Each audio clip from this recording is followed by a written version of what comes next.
Hi, it's Mike Menza. I'm excited to talk about an event that our band Backbone played. It's called Hope Rocks.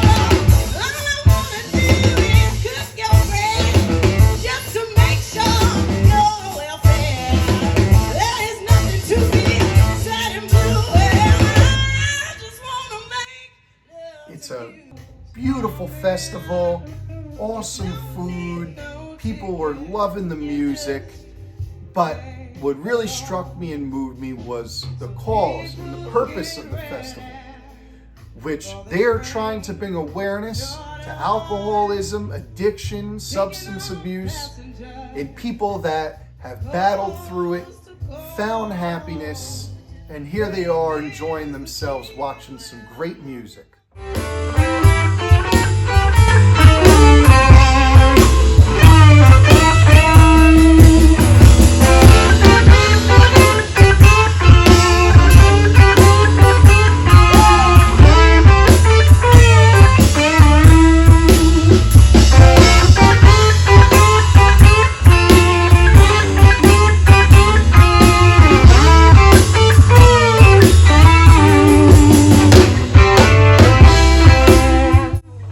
So a lot of people have been asking us what guitars we play. Well, I could tell you what we played at Hope Rocks. These are two, obviously, vintage Gibsons. My father's going to describe to you all the details about both of these Gibsons. Okay, so Mike's is his main guitar, and he's had it many years. I bought this guitar in 1977, and it's gone through some things, but she's here and he loves it. So this was a 52 gold top, and it was converted to look like a 58 or 59 Sunburst Les Paul. And we call that a Les Paul conversion. And what we mean by conversion is, of course, it was gold, like this one. This is original. It was gold and refinished Sunburst. A lot of the Sunburst has faded out because it was from like 1977.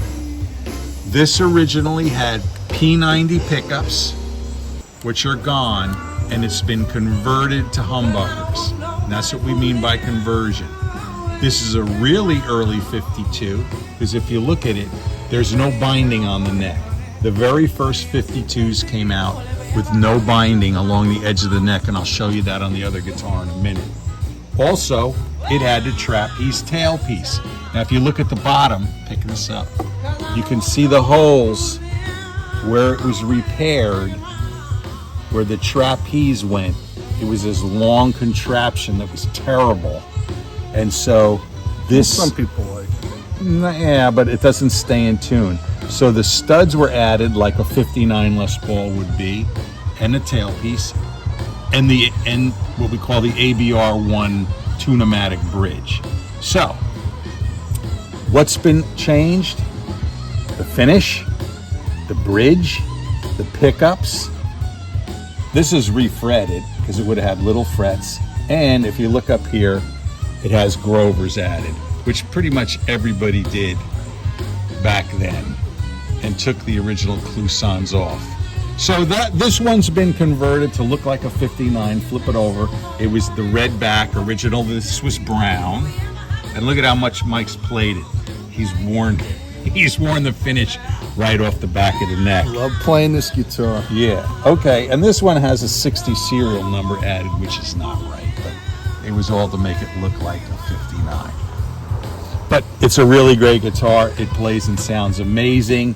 Two humbuckers, I believe they're PAFs. I don't remember from 1977, but that's what they are, a double white and a double black.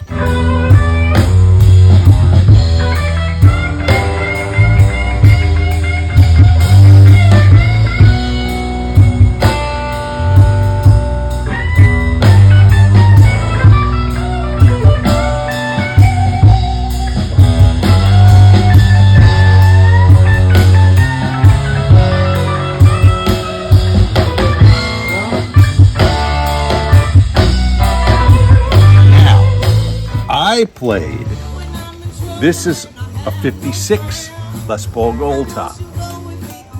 And it's interesting because it's all gold. And some Les Pauls were made with all gold, but it didn't go over well because you see, as it wears, it doesn't bother me, but this gets kind of crinkly, but I dig it. But look at how much playing it had. I've only had this guitar less than a year, but I love it. Grover's added again, but this is the original 56 serial.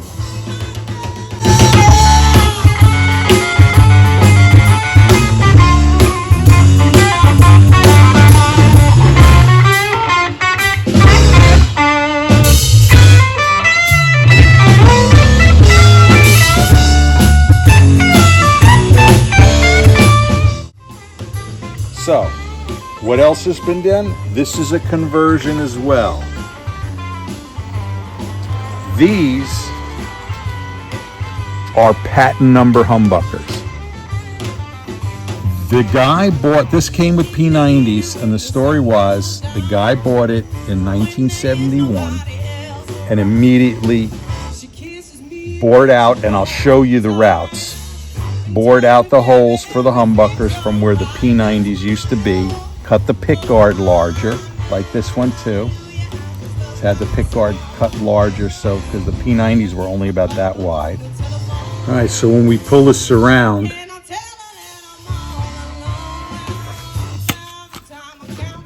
you can see it's a patent number pickup. Probably from, the late 60s. Flat screws. I wouldn't really know until you opened it up. Look at these are round cuts, so they're, I'm not sure when that's from. It's got gold screws too, which it would have to be nickel. So this pickup's added. The P90 used to be here. You can see this is gold. The gold paint would have been everywhere, but what they did was they routed it very professionally. Well, no, this is chiseled in order for these arms to fit in. The P90s don't have that kind of arm. They screw in with these two screws. So this originally had a P90. You can see the shape of the P90 was right here. This is routed deeper. And look, they added a little wood here in order to hold the humbucker in. So that's what we call a conversion. There was a P90 pickup with the 6 poles in the middle with the white plastic underneath, but a 56 Les Paul is not a 57 Les Paul. 57 Les Paul would have the humbuckers, so this was converted. All the Les Pauls from 1952 to 1957 had P90 pickups. And then 1957, they went to humbuckers. And then 1958, they went to Sunburst with humbuckers. And then they pretty much made either way, all the way up. And that's why we call this a conversion. It's a 56 Les Paul, all original, converted from P90s to humbuckers. And that gives us that rock and roll sound.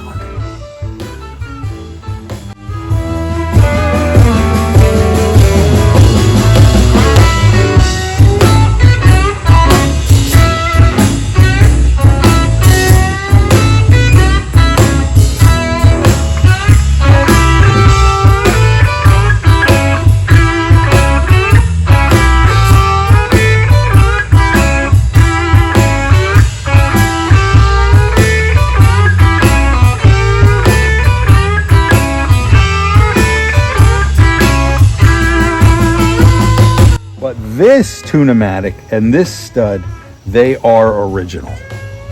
And that's what happened from 52 till 55 and 56 when they put the stud. And you can see this one had an added Bixby. That's what those holes are. And you can see it at the bottom, the holes where the Bixby was. But it's great. It's basically a 57 Les Paul. If it was a 57 Les Paul, this would be worth 6 figures. We don't want to take a guitar out that's 6 figures. So we take what we said, somebody already converted it, kind of ruined the value a little bit, but made an awesome guitar to play. So when I found that it's 56 all gold with the P90's gone and the patent numbers put back in, I had to have it. And I've been playing it ever since with the band. Backbone. Yeah, and Mike probably die with this one because I love the way it plays. Yeah, it's just when you find a guitar that just complements your playing or does what you want it to do, there's nothing like it. So we love them. We love doing the 2 Les Paul thing, Allman Brothers, you know, Johnny Winter style, you know, 2 Gibsons tearing it up. That's our sound, and we gotta have 50s Les Pauls. So there we go. 52 conversion, 56 conversion. That's what we're playing now. We love it.